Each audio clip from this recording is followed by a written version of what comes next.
같이 기도하시고 시작하겠습니다. 기도하겠습니다. 살아계신 하나님, 저희를 하나님의 그 크신 계획으로 창조해 주시고 그 크신 사랑으로 구원해 주시고 또 그 인자하심으로 늘 인도해 주셔서 감사합니다. 오늘도 하나님의 말씀으로 교훈해 주시고 이 시간도 학부모 교육 특강을 함께 나눌 수 있게 해주신 것을 감사합니다. 가정교회가 세워지고 주님께 영광을 돌리는 가정, 사랑이 넘치는 가정이 되게 하시며 그래서 저희 교회도 사랑이 넘쳐나고 또 주님께 귀하게 쓰임받는 세종교회 되게 도와주십시오. 처음부터 끝까지 하나님께 부탁을 드립니다. 주님만이 나타나시고 주님의 뜻만이 가득 이 시간 함께해 주시기를 원하오며 예수님의 이름으로 감사하며 기도드립니다. 아멘. 네, 가정교회를 세웁시다라는 제목으로 하고 있는 학부모 교육 특강 세 번째입니다. 세 번째 제목은 우리는 하나님이 선택한 부모입니다. 부모님들이 아이들을 선택해서 낳을 수 있는 것도 아니고 아이들이 부모님을 선택해서 태어날 수 있는 것도 아니죠. 오직 한 분 선택하실 수 있는 권한이 있는 분은 하나님, 그분이 영혼들을 보내실 때 이 가정에 부모를 선택하고 보내주셨습니다. 하나님이 우리를 부모로 선택하시고 그리고 자녀들을 허락하신 거잖아요. 그러니까 전적으로 하나님의 계획이 있다는 걸 우리는 믿을 수 있습니다. 이 아이들을 우리 집에 보내실 땐 하나님의 특별한 계획이 있었습니다.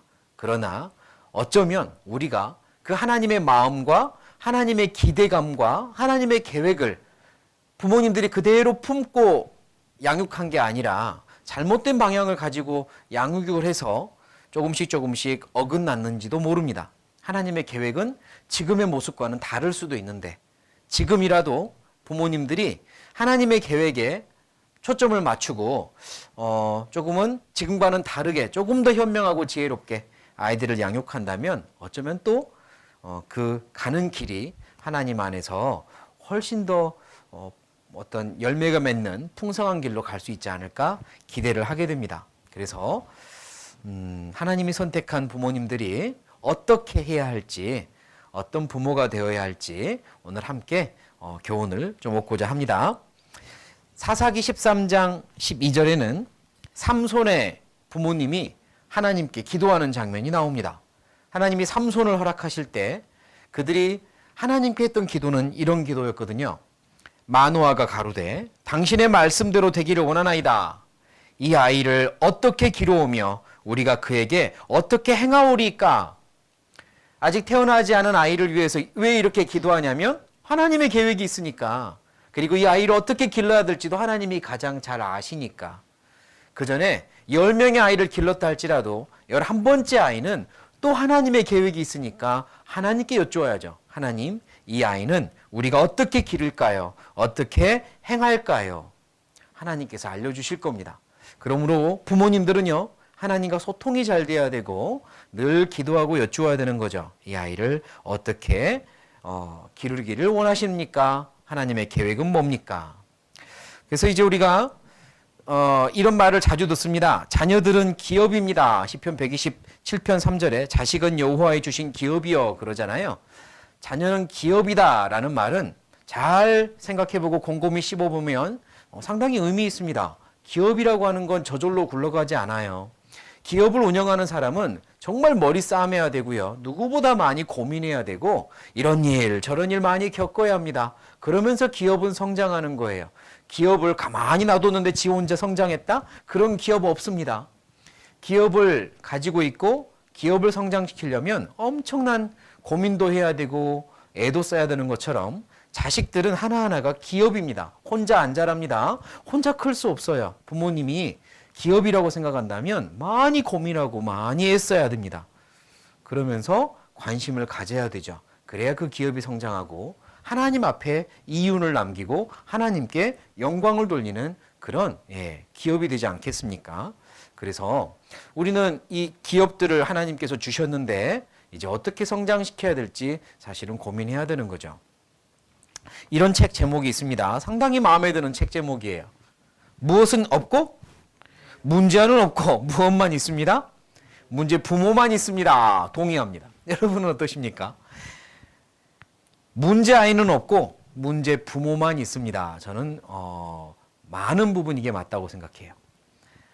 내 아이가 문제가 아니라 부모가 문제인 경우가 많습니다. 저 아이가 문제가 아니라 저 아이의 부모님들이 문제인 경우가 많습니다. 지금이라도 부모님들이 바뀌면 아이들은 바뀔 수 있습니다. 그러므로 내가 어떻게 하면 현명한 부모가 될까 생각하셔야 되는 거예요.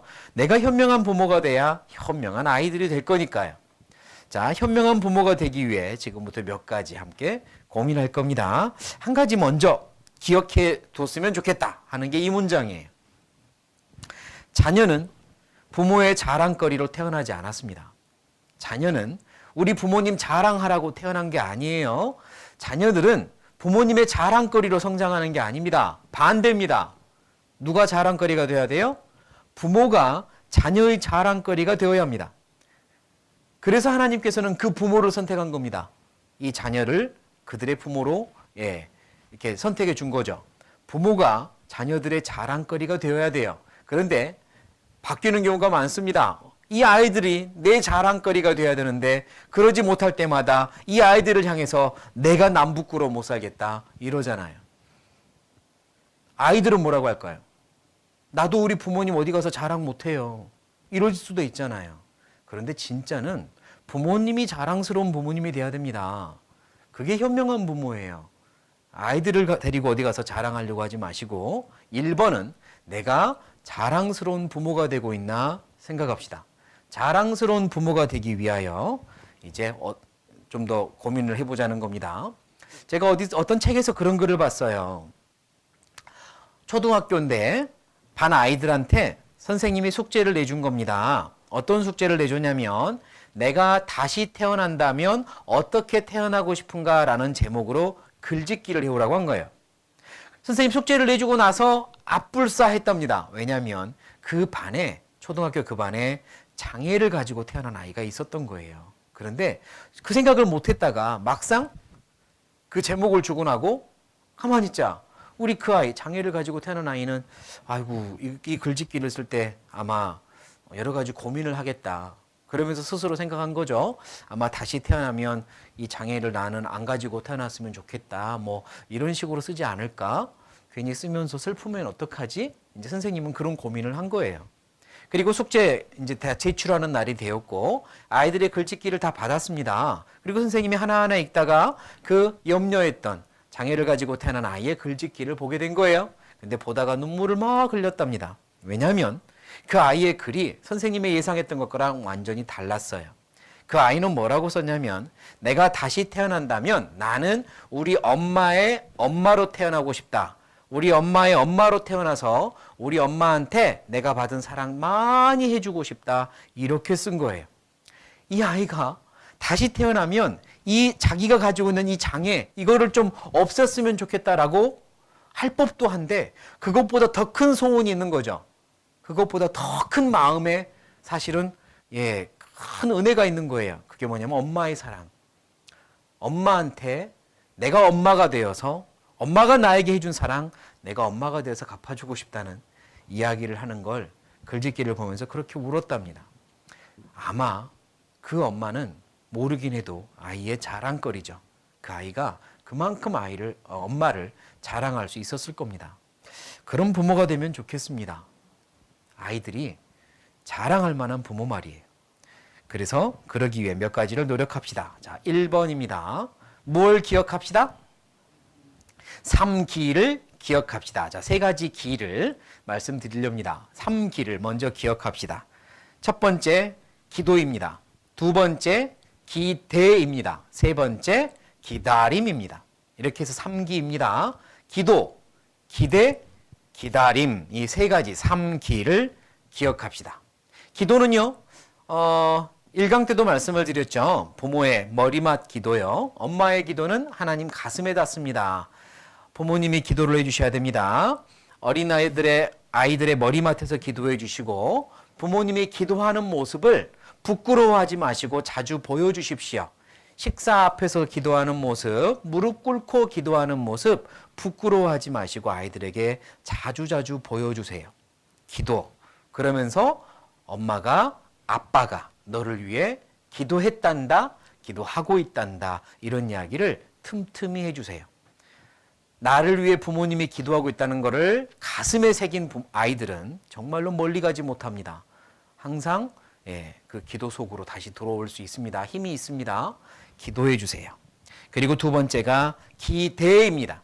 기대란 포기하지 않는 겁니다. 이 아이에 대해서 절망하거나 실망하지도 않는 겁니다. 하나님의 무궁무진한 계획들이 이 안에 있다는 걸 인정하는 겁니다. 앞으로 아주 찬란하게 빛나는 다이아몬드가 될 수 있는 원석이라는 걸, 우리 아이들이 그런 원석이라는 걸 인정하는 겁니다. 그래야 기대할 수 있습니다.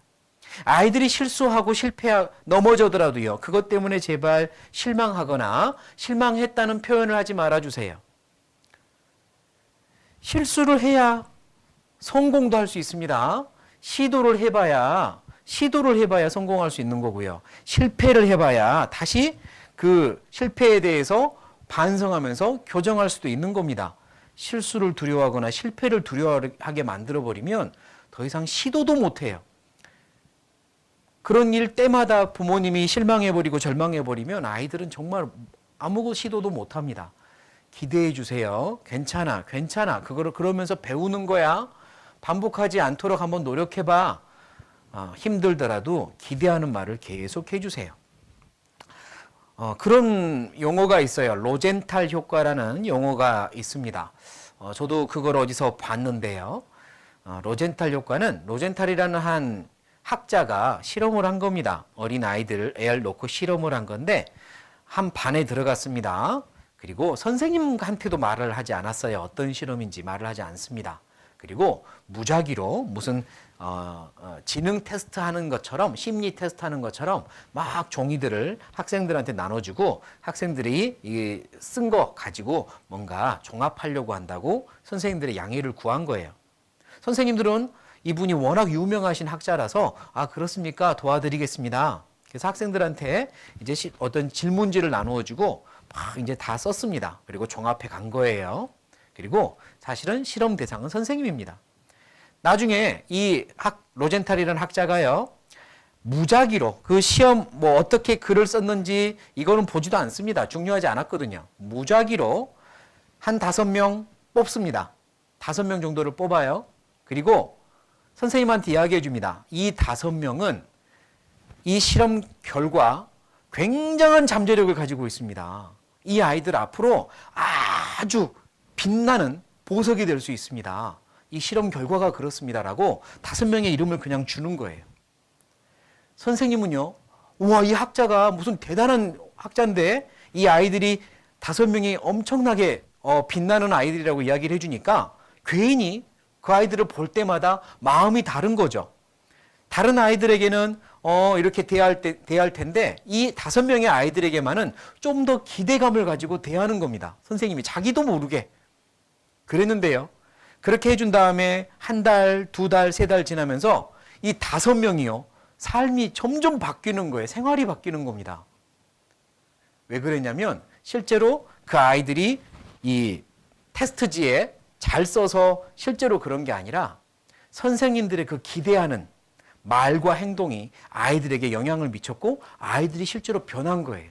그러니까 선생님이 기대감을 가지고 말하고 행동하니까 학생들이 변하더라. 이게 로젠탈 효과입니다. 기대감, 그건 부모님이 아이들에게도 줄 수 있는 겁니다. 엄마는, 아빠는 너 믿어. 너 앞으로 큰일 할 수 있을 거라 믿어. 하나님이 너한테 큰 계획을 갖고 있다고 믿어. 실수를 두려워하지 마. 실패는 없어. 네가 포기만 하지 않으면 실패는 없단다. 포기하는 게 실패란다. 이런 이야기들을 해주면서 계속해서 기대해 주세요. 그러면 정말로 자랑스러운 부모가 될 수 있습니다. 그리고 3번째가 기다림입니다. 기다림. 내 양에 차지 않더라도, 원하는 만큼 되지 않더라도 기다려 주십시오. 조금 이렇게 미성숙한 아이들이잖아요. 그런데 그런 아이들에게 즉각 비판하고 그러면 아이들 흔들립니다. 굉장히 힘들어합니다. 부모님이 주시는 그 비판에 대해서 받아들이지 못합니다. 아이들은 아이들대로 자기들 나름대로 생각을 하고 있고 후회와 반성도 하고 있으니까 기다려주세요. 기다려주는 부모가 있다는 걸 아는 아이들은 돌아올 수 있습니다.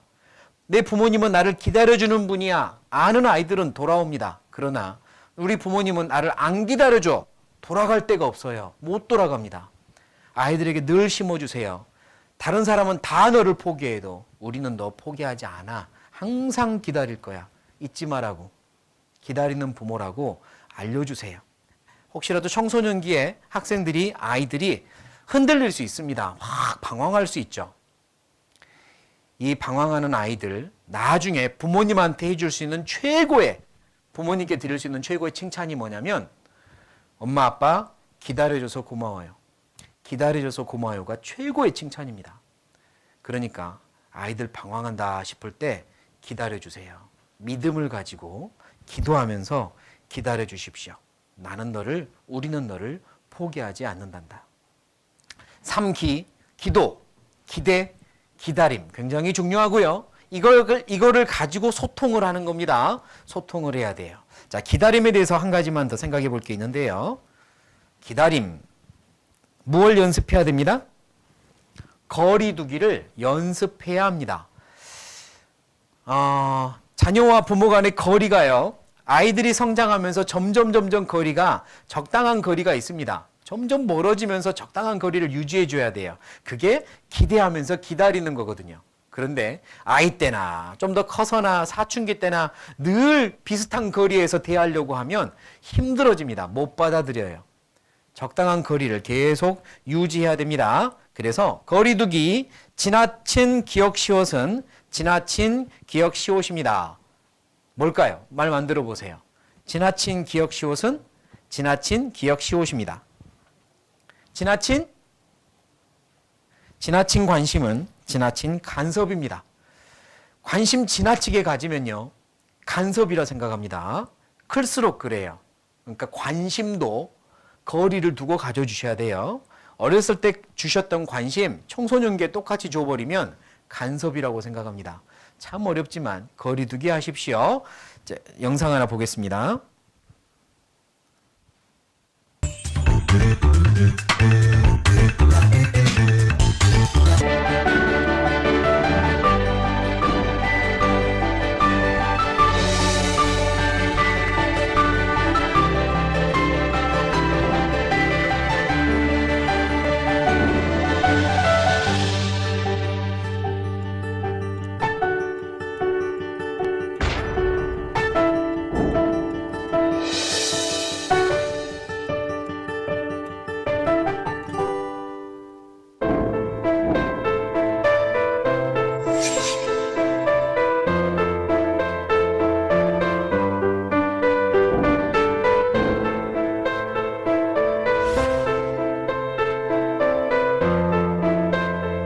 안 찍는 거죠. 오빠 모르잖아.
아이들이 숨막혀 한다면 너무 가까이 와 있는 겁니다. 너무 가까이 지나치게 관심과 간섭을 하고 있는 거죠. 좀 멀어질 필요 있습니다. 사춘기가 될수록 더 그래요. 이 아이들은 굉장히 힘들고 지금 혼란스러운데 부모님이 이 이야기 저 이야기를 하는 게 못 받아들이겠는 거예요. 자기는 아직 그런 거를 이해하기가 어려운 거죠. 그러니까 자꾸 친구들하고 통하니까 친구 사이가 굉장히 중요해지고, 그런데 이 부모님들은 친구들과 다른 이야기를 하게 되고, 그러니 부모님과는 더 멀어지고 친구랑은 더 가까워지고, 이때 소통을 잘해야 됩니다. 부모님이 특별히 사춘기 접어드는 아이들과 소통하는 게 굉장히 중요하고, 그 첫 번째로 거리 두기를 잘해야 됩니다. 기대와 기다림으로 거리 두기를 하십시오. 자, 이제 소통하는 법을 좀 알아보려고 합니다. 소통이란 대화가 되는 거예요. 마음이 통하는 겁니다. 사실은 말을 주고받지 않아도 마음만 통한다면 그것도 소통이거든요. 근데 이제 소통이라고 하는 건 기본적으로 대화를 중심으로 하게 되죠. 그런데 부모님들은 말을 많이 했다, 나는 대화 잘한다고 하는데, 아이들은 아니, 부모님과 말이 안 통한다고 한다면 뭔가가 좀 잘못된 거잖아요. 그래서 이 대화하는 거에 대해서 조금 생각해 보죠. 자, 대화는요, 보통 듣기, 그리고 공감하기, 말하기 순으로 진행됩니다. 제일 먼저 뭐라고요? 듣기, 그 다음 공감하기, 그리고 말하기. 이제 부모님의 입장에서입니다. 듣고 공감하고 말해야 돼요. 공감 빠지면 안 됩니다. 듣고 공감하고 말해야 돼요. 자, 영상 하나 보겠습니다.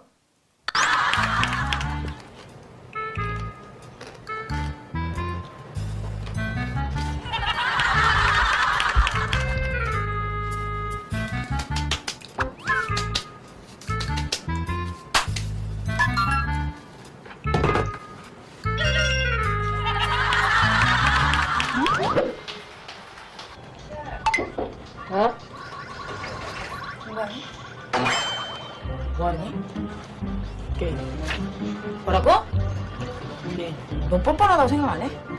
맨날 이렇게 해서 너 이거 누가 이랬어? 야, 아니야. 요즘 좋은 거 있어. 당장 같은 이게 고장 나잖아. 어? 좀 제발 좀 이게 되지도 않네. 너 메이크 발랐어?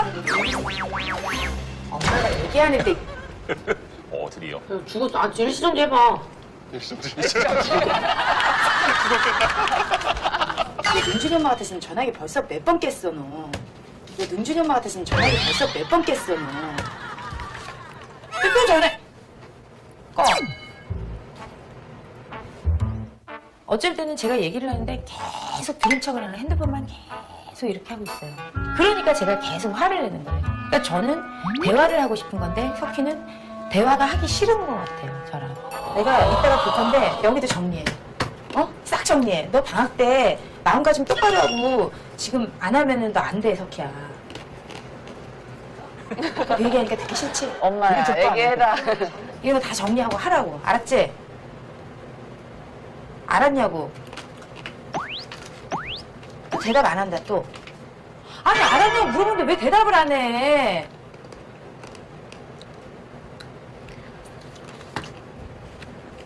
어? 안 할 거라는 거야? 아니? 그럼 왜 대답을 안 하냐고! 아무튼 다 치워놔.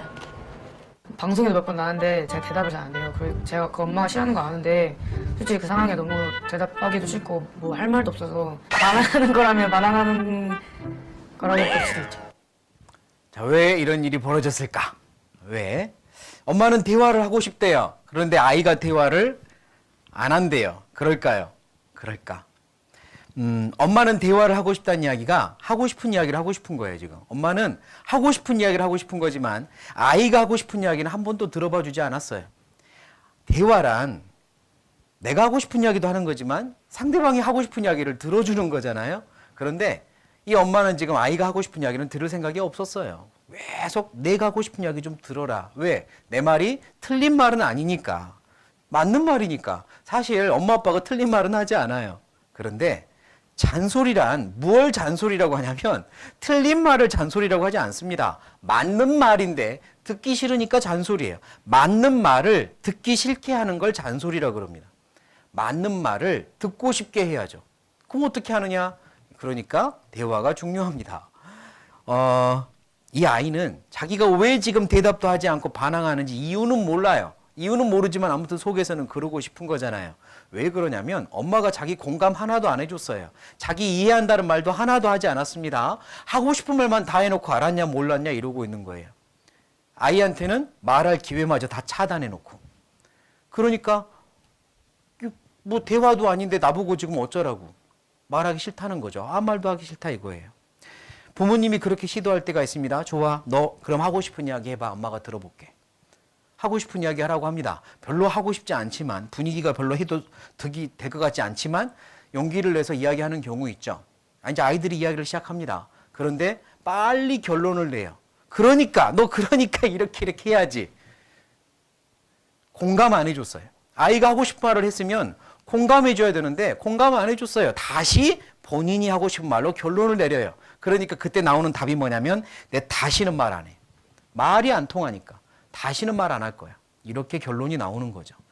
그게 아이들한테 잘못 있다고 보시면 안 됩니다. 저는 부모님한테 대화 방법에 잘못이 있다.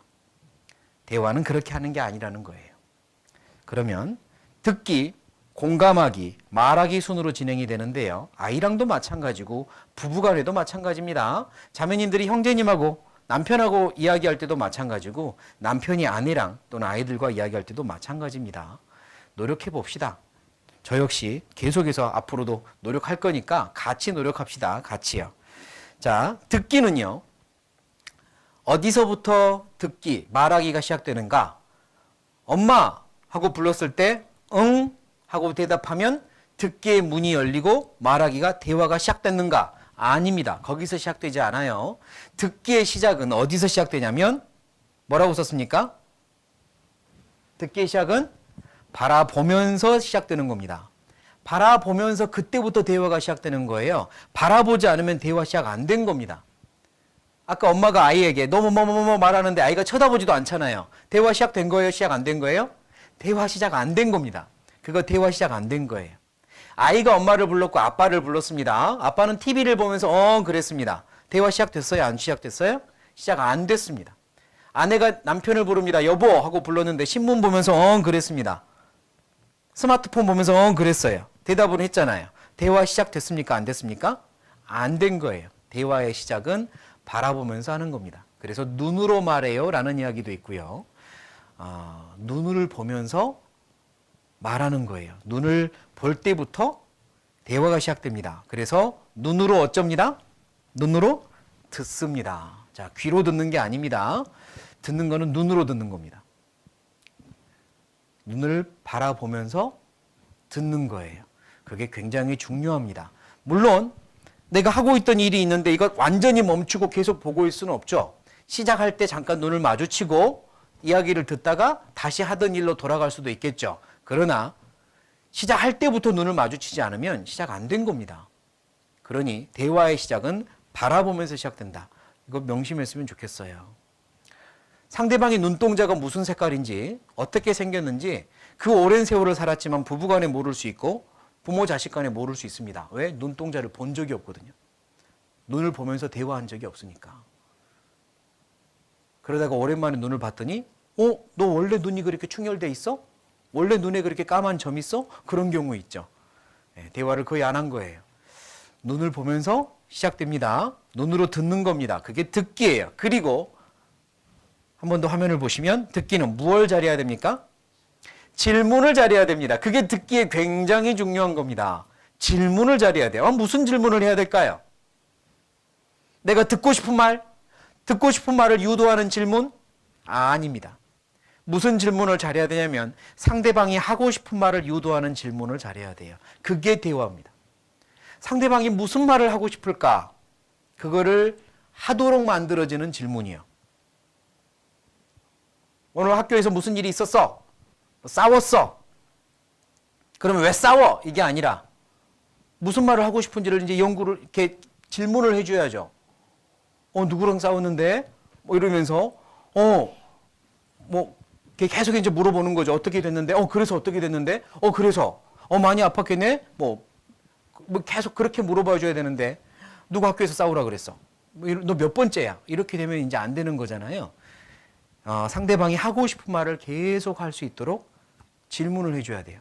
하고 싶은 말을. 그게 굉장히 듣기에서 중요합니다. 자, 듣기는 바라보면서 대화는 시작합니다.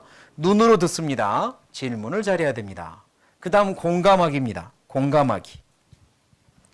공감하기는요, 마치 대화가 일종의 카드 게임이다 이렇게 생각을 해보세요. 카드 게임입니다. 상대방이 10장의 카드를 쥐고 있고 내가 10장의 카드를 쥐고 있어요. 그런데 상대방이 카드를 하나 딱 제시할 때 내가 거기에 맞는 카드를 제시하면 상대방은 또 계속해서 카드를 제시해요. 그런데 상대방이 카드를 제시했는데 내가 안 맞는 카드를 제시하면 게임이 끝나요. 자, 그런 게임이라고 하겠습니다. 이해되시죠? 대화는, 공감하기는 일종의 카드 게임입니다. 계속해서 정답 카드를 제시해 줘야 돼요. 정답 카드. 상대방이 먼저 카드를 줬으면 내가 정답 카드를 줘야 돼요. 그래야 계속해서 이어져요. 대화가 그겁니다. 그러면 정답 카드가 뭔지를 알아야죠. 정답 카드가. 정답 카드 첫 번째는요, 이해하는 척 하는 게 정답 카드입니다. 상대방이 무슨 말을 할 때 도무지 이해가 안 돼도요, 이해하는 척 해야 됩니다. 그랬어? 그래. 이해하는 척 하기. 두 번째 정답 카드는 하고 싶은 말 참기. 내가 하고 싶은 말은 일단 참아줘야 됩니다. 그게 정답 카드예요. 내가 하고 싶은 말을 해버리는 순간 오답 카드를 낸 거고 대화 중단됩니다. 상대방의 마음이 닫혀버려요. 그리고 세 번째 정답 카드는 추임새입니다. 그런데, 그랬어. 이게 정답 카드예요. 하고 싶은 말이 길어도 짧게, 그래서 계속해봐. 이게 정답 카드입니다. 그 정답 카드를 계속 제시해줘야 밖에 상대방은 대화의 문을 더 열고 자기 마음을 하는 거예요. 열린 마음에 이제 말하기가 들어가잖아요.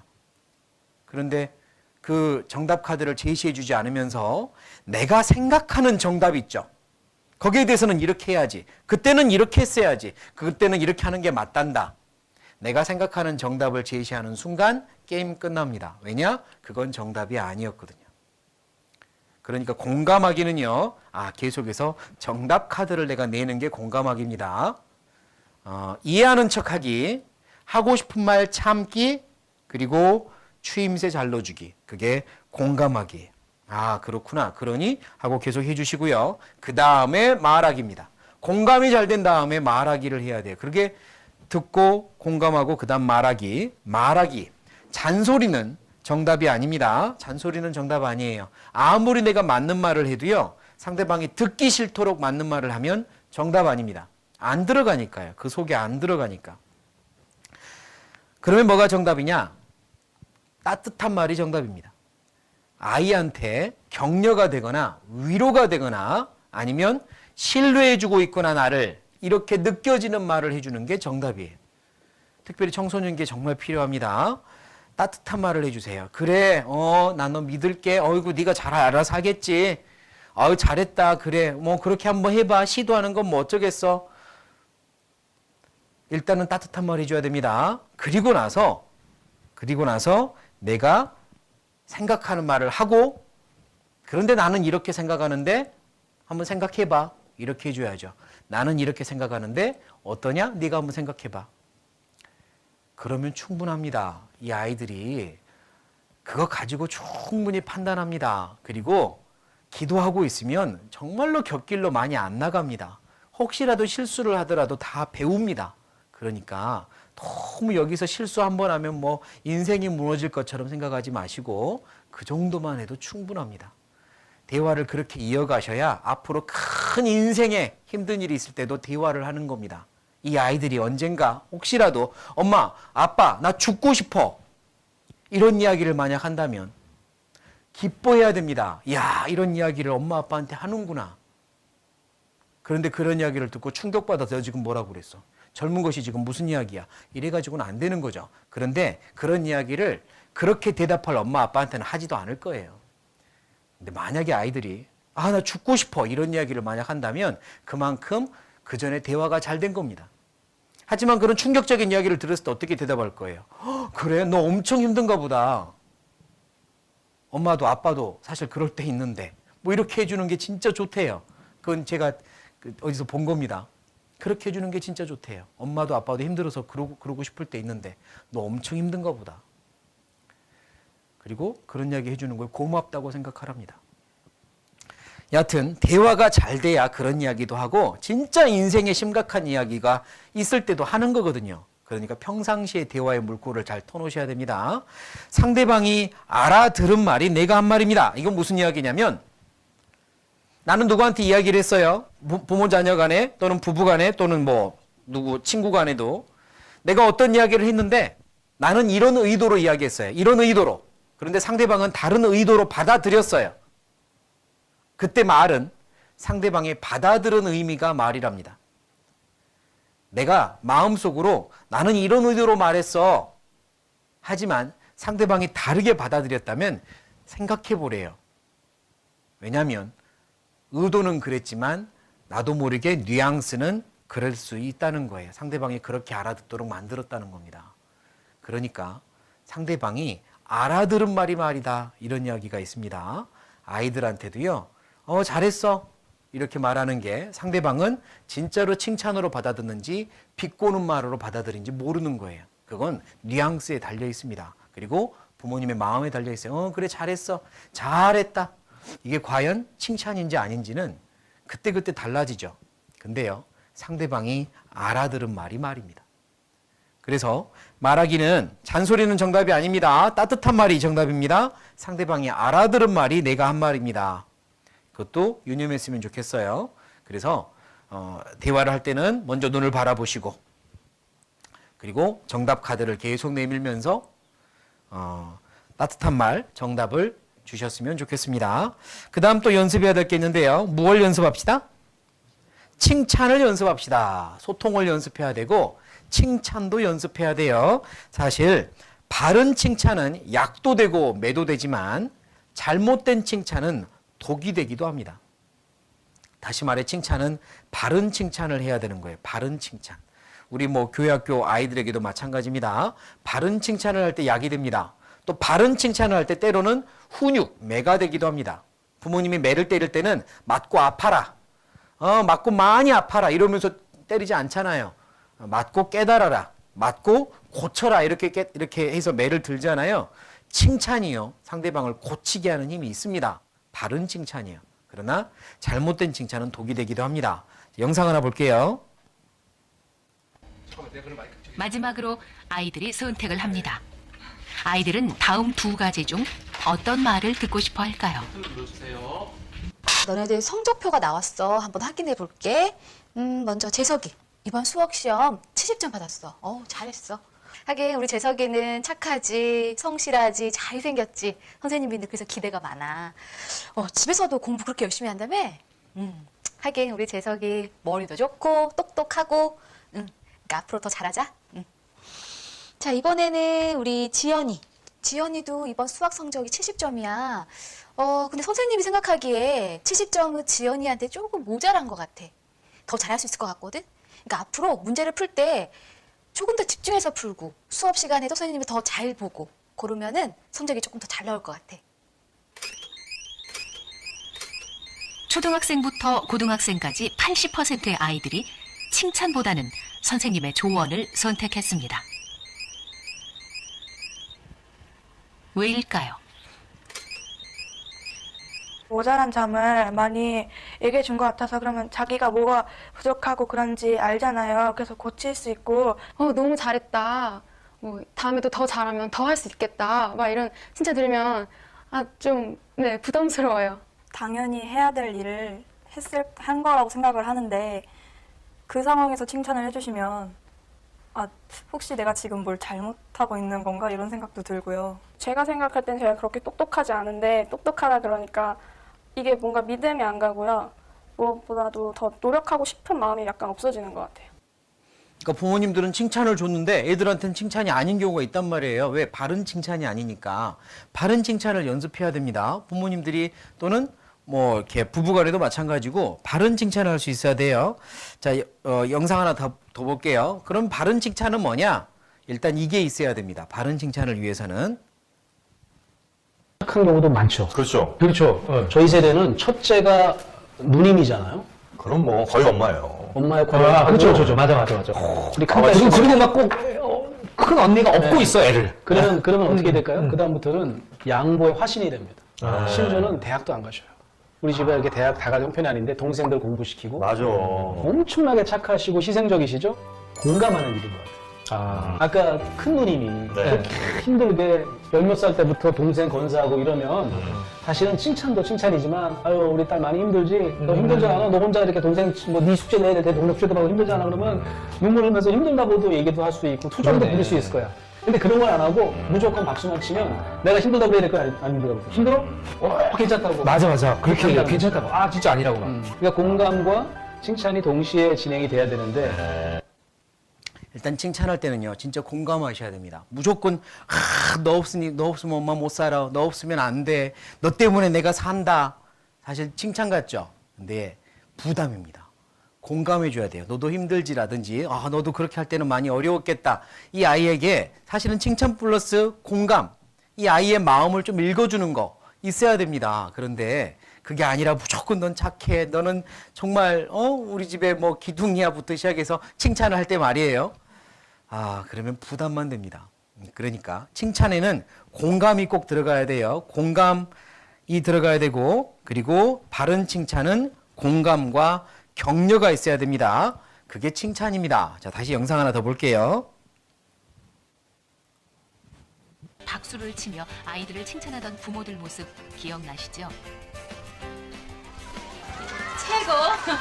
항상 서연이 최고야. 뺄게. 잘하는데. 너 이거 해봤지, 많이? 잘했어요. 박수. 어유 경기 착하네. 잘하지. 하나 더 해볼까요? 아, 저렇게 되게 잘한다. 우리는 왜 칭찬을 하면 잘한다, 최고야 이런 말들밖에 떠오르지 않는 걸까요? 엑스트 한번 해봐. 아빠 처음 해보는데 너 너무 잘한다. 아버님 잘하는데 말고 다른 칭찬은 없나요? 네? 진짜 어렵네요. 예. 해보자. 아버님 다른 칭찬은 없나요? 잘한다 말고? 잘한다. 글쎄요. 해보질 않아가지고. 가서 걸어놓을까? 저기 너무 그림 잘 그렸어. 어우 착해라. 아버님 그게 단가요? 아 칭찬할 때요? 네. 글쎄 뭘 어떻게 해요? 제가 뭘 잘못하고 있나? 모르겠는데. 자 혼자 사는 재영이 좀 칭찬 좀 해주세요 어머니. 잘하는데, 좀 다른 칭찬의 말씀 없나요 어머니? 생각이 안 나요. 진짜? 잘하는데 말고.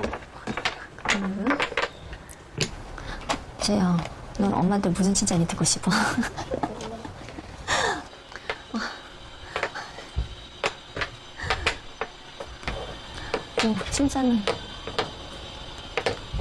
칭찬은 어떻게 해야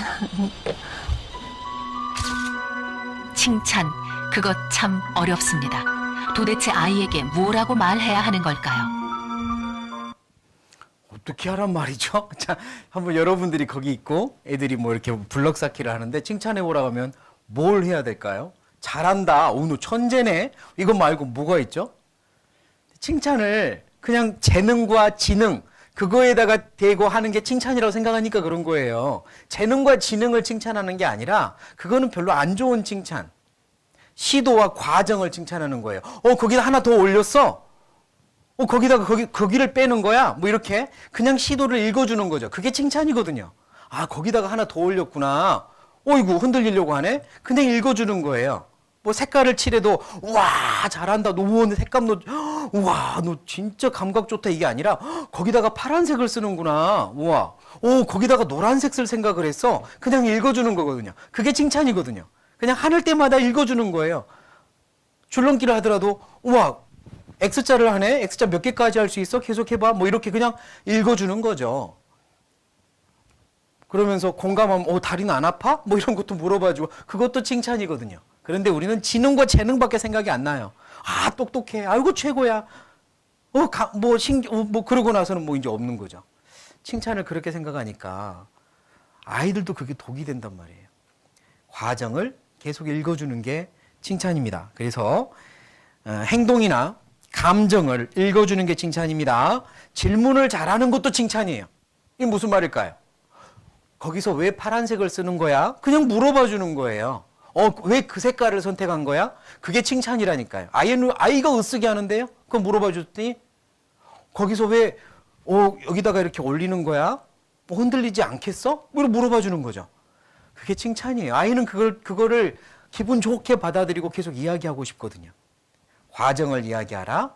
그리고 질문을 잘하라. 그냥 행동을 이야기하라. 또 안 됐으면 와 지금까지 정말 잘했어. 또 해볼까? 이렇게 그냥 시도를 이야기하라.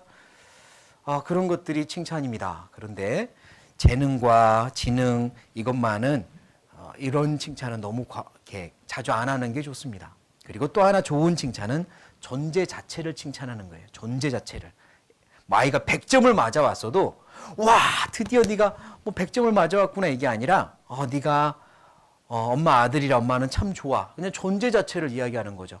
네가 엄마 딸이라 엄마는 참 좋아. 네가 아빠의 딸이라 아빠는 그게 행복해. 존재를 칭찬하는 거거든요. 네가 내 딸이고 네가 내 아들이고 그래서 좋아. 뭔가를 막 잘했어도 그걸 잘해서 좋아가 아니에요. 그래 나는 네가 내 아들이라 좋아. 기뻐. 존재 자체를 계속 칭찬하세요. 그래서 존재를 칭찬하라. 과정을 칭찬하라. 시도한 걸 칭찬하라. 그게 진짜 좋은 칭찬입니다. 근데 그거 안 되면요. 어렵습니다. 뭘 어떻게 해줘야 될지를 모르겠어요. 그렇게 됩니다. 그리고 자칫 약간 독이 되는 칭찬만 하면서 오히려 칭찬의 감옥이라고 표현하는데요. 칭찬의 감옥에 갇히는 수도 있습니다. 네 번째, 지혜롭게 훈육해야 됩니다. 훈육할 때가 있죠. 화가 날 때 이건 아니야 라고 이렇게 꾸짖어야 때도 있잖아요. 이때는 참 지혜롭게 해야 됩니다. 일단 영상 하나 볼게요. 대물림 되죠. 그래서 화를 잘 내는 엄마 밑에 있는 애들은 화를 잘 내고 맞아요. 화가 나면 술을 먹는 아빠 밑에 있는 애들은 지금은 술을 안 먹겠죠. 그러나 나중에 술을 마시게 될 겁니다. 아빠가 담배 피우면 거기도 담배 피우고 저는 술 담배는 애 앞에서 안 하는데 제가 버릇하잖아요. 그러면은 우리 민영이가 제 애가 좀 건들고 하면은 똑같이 부르거든요. 근데 또 막내는 또 크면은 또 하겠죠. 그러니까 정말 제가 잘못했구나 민영이한테. 근데 제가 100% 공감하는 게 제가 이렇게 사회생활할 때 만나는 사람들이 고학력자들이 사실 굉장히 많아요. 그렇잖아요. 방송국 보면 다 고학력자지. 그렇죠. 근데 보면 성격이 너무 이상한 사람도 많은 거야. 그렇게 많이 배웠음에도 불구하고. 그럼 제가 생각해요. 제가 이제 한 20년 넘게 방송하다 보니까 저 사람은 성장 과정에서 뭔가가 있었을 것이다. 공부는 잘했지만. 그래서 그 사람을 오래 만나서 얘기하다 보면 반드시 그게 있더라는 거죠. 엄마 아빠와의 그 사이에서. 그렇지. 지금은 어떤 사람이 또 그렇게 부르하면 제가 생각해요. 쟤는 또 잘할 때 불행했구나. 공부는 잘했지만. 100%예요. 제가 그걸 정말 많이 느껴요. 그런 것들이 있겠죠. 그리고 더불어서 아이가 화가 날 때는 저렇게 엄마처럼 소리 지르면 되는 거구나. 화가 날 때 엄마처럼 머리를 쥐어 뜯으면서 아빠랑 싸움을 하면 되는구나. 요거를 배우기 시작해. 학습이죠. 그래서 요 지금 물려주고 싶지 않은 유산이긴 하지만 나는 내 아이한테 가르치고 있어요. 부모는 감정이라는 과목을 가르치는 선생님이라고 보시면 돼요. 몸으로 가르쳐요. 난 너무 무섭다. 그 얘기 들으니까. 감정을 가르치는 선생님. 맞죠. 부모는 감정을 가르치는 선생님이에요. 부모가 화를 내면서 훈육하면 훈육하는 내용이 들어가는 게 아니라 화를 내고 있는 그게 교육이 된단 말이에요. 잘못된 훈육 방법이 교육이 되고 있습니다. 그러니까 지혜롭게 훈육해야 돼요. 막 그거 아니야 라고 막 화내고 막 이렇게 하는 거, 또는 뭐 부부간에도 그거 아니라고 막 따지면서 화를 내는 거, 그게 아이한테는 그 모습 자체가 교육이 되고 있다라고 생각하시고, 화를 내야 되는 경우나 잘못을 꾸짖어야 되는 경우에도 사실은 지혜가 필요합니다. 근데 이제 그게 쉽겠어요. 어지간한 훈련과 계속적인 반복된 학습과 또 이건 내가 잘못했구나 깨달음과 뭐 이런 것들이 계속 돼야죠. 하지만 내가 이거라도 미리 마음에 품고 있으면 고쳐보겠다는 마음만 있으면 그래도 조금 더 낫지 않겠습니까?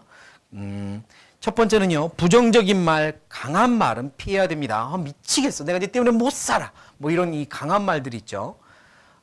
그리고 또 심지어 뭐 은어 속어를 쓰면서 뭐 이놈 저놈 이 새끼 저 새끼 하는 것들 진짜 안 됩니다. 그리스도인의 입에서 필요 없는 말이거든요. 아이들에게 아무리 훈육을 한다고 해도 그런 말은 필요가 없어요. 그렇게 내가 은어 속어를 같이 써주면 아이들이 친구같이 느낄 거라 생각하는 부모님들이 있는데요. 그렇지 않습니다. 그렇게 해준다고 친구처럼 느끼지 않아요. 친구처럼 느끼는 부모는 대화가 잘 되는 부모지 자기들의 용어를 써주면서 그렇게 하는 부모 아니거든요. 근데 막 이제 막 얘들의 용어를 쓰면서 막 권위만 떨어질 뿐입니다. 제가 말하는 권위는 힘의 권위가 아니라 영향력의 권위가 떨어집니다. 그래서 부모는 권위도 갖추고 있어야 되거든요. 여하튼 부정적인 말과 강한 말은 피해야 됩니다.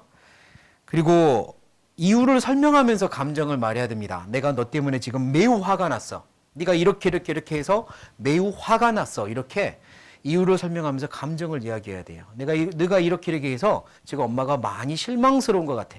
이렇게 이야기해야지. 그럼 뭐 왜 화가 났는지 설명을 하지 않으면서 버럭버럭 막 소리만 지르면 아이는 아주 헷갈려합니다. 도대체 내가 무엇을 잘못했길래 저러나. 차라리 화내지 않고도 이러이러해서 화가 났어 라고 말하는 게 화났다는 걸 표현해 주는 방법이에요. 이러이러해서 매우 실망했어. 이런 것들은 이유를 말하고 감정을 표현하는 것들로 좀 훈련을 하라고 합니다. 그리고 만약에 내가 후회되는 표현을 했다. 너 때문에 내가 지금까지 참고 살았는데 뭐 너가 그러면 나는 어쩌라고 이렇게. 사실 그거 아이한테서는 안 될 말이거든요.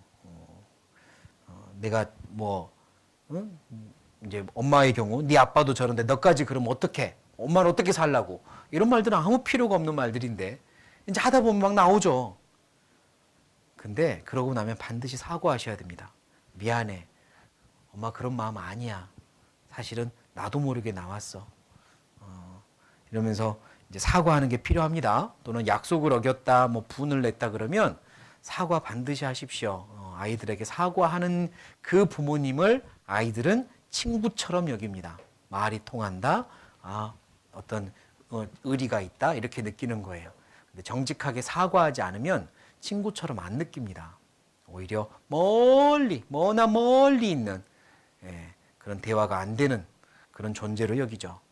그러니까 부정적인 말, 강한 말은 피하고요. 이유를 설명하면서 자기 감정을 설명하고 후회되는 표현을 했으면 사과합니다. 그게 지혜로운 훈육의 방법입니다. 사춘기의 자녀들에겐 일단 소통하는 법은 아까 듣기, 공감하기, 말하기를 중심으로 이야기를 했으면 좋겠다고 말씀을 드렸고 꼭 가르쳐야 될 것 두 가지가 있습니다. 사춘기 자녀들에게 두 가지는 꼭 계속해서 이렇게 심어주시면 좋겠습니다. 근데 어려운 건 아니에요. 아주 어려운 거 아닙니다. 두 가지입니다. 첫 번째는 너 안에 누구 있단다? 예수님 계신단다. 너 안에 예수님 계신단다. 두 번째는 네 몸은 소중하단다. 이 두 가지는 사춘기 자녀들한테 계속 심어주세요. 기도할 때도 그렇게 하면 됩니다. 누구 안에 계시는 예수님, 누구 안에 계시는 주님 지켜주셔서 감사합니다. 우리 누구가 자기 몸을 소중히 여기도록 끝까지 도와주세요. 사춘기 때요. 이런 일로 넘어지기도 하고 저런 일로 넘어지기도 하죠. 그런데 부모님이 아무 데도 넘어지지 못하게 만들어 버리는 것도 그리 좋은 교육은 아닙니다. 넘어져 보지 않으면, 실수를 해보지 않으면 성공하기도 어렵습니다. 그런데 정말 넘어지지 말아야 되는 게 있죠. 이성 문제로 자기 몸을 버리는 경우는 없어야 되거든요. 아무리 그래도. 그러니까 그때를 위해서라도 심어줘야 돼요. 너의 몸은 소중하단다. 너 안에 예수님 계신단다. 너의 몸은 절대로 깨끗하게 보존해야 되는 거야. 너의 몸은 소중해. 너는 그것만 꼭 지켜줬으면 좋겠어. 이 아이가 그게 무슨 말인지 몰라도 괜찮아요. 계속 강조하시고 계속 조금씩 일러주세요. 그러면 나중에 정말로 급격한 일이 있을 때, 상황이 생겼을 때 그 말을 기억할 겁니다.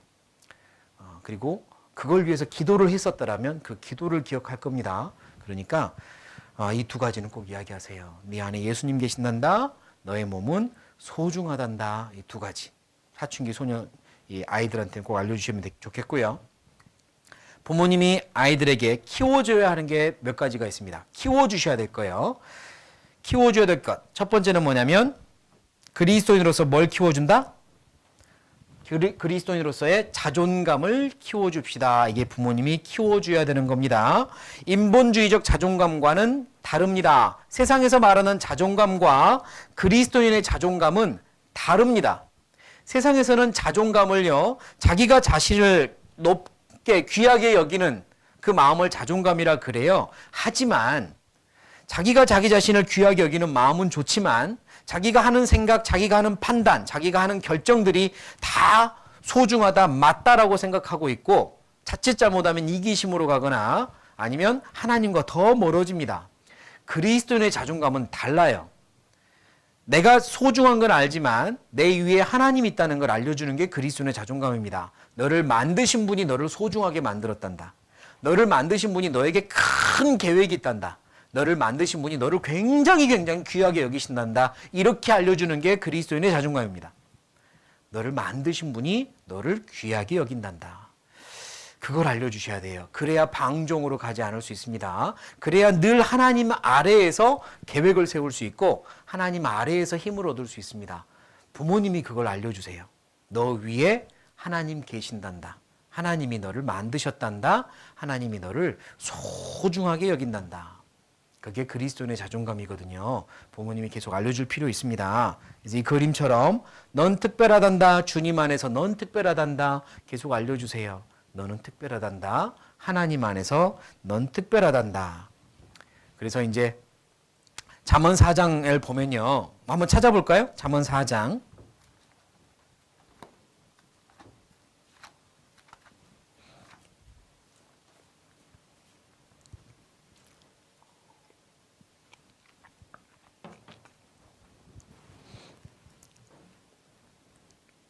잠언 4장 3절부터 보면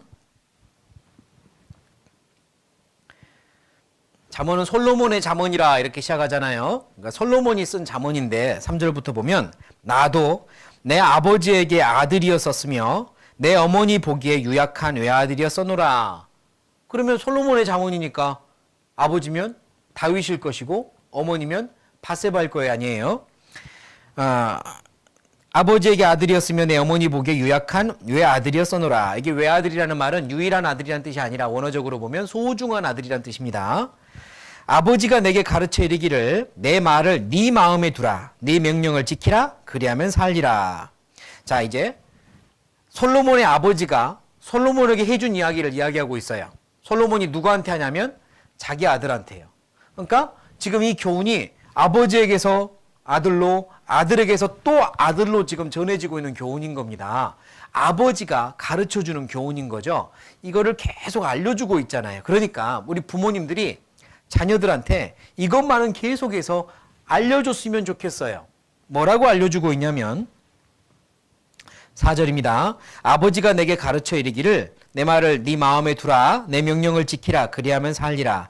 지혜를 얻으며 명철을 얻으라. 내 입의 말을 잊지 말며 어기지 말라. 그 다음에 6절부터가 이제 진짜 내용인데요. 지혜를 버리지 말라. 그가 너를 보호하리라. 그를 사랑하라. 그가 너를 지키리라. 지혜가 제일이니 지혜를 얻으라. 무릇 너의 얻은 것을 가져 명철을 얻을지니라. 그를 높이라. 그리하면 그가 너를 높이 들리라. 만일 그를 품으면 그가 너를 영화롭게 하리라. 여기 지혜는 늘 하나님, 예수님이거든요. 그러니까요. 예수님을 버리지 말아라. 예수님을 늘 마음에 품어야 한단다. 예수님만 높이면 예수님이 너를 높여준단다. 이게 인생의 교훈인 겁니다. 어렸을 때부터 심어줘야 되는 거예요. 예수님, 그분이 네 안에 계신단다. 그분을 늘 생각해라. 그분만 높여라. 그분 중심으로 살아라. 이러는 거죠. 뭐 막 잔소리하고 싶은 건 많잖아요. 이것도 안 하고 저것도 안 하고 뭐 어지러졌고 학교도 안 간다 그러고 학원도 뭐 끊어주라 했다가 안 간다고 그랬다가 변덕도 심하고 어쩔 거예요. 그거 가지고 하나하나 코칭하려고 하지 마시고 알았어. 단 네 안에 예수님이 계신다는 거 잊지 말고 예수님만 높여라. 하나님만 높여. 하나님 중심으로 생각해.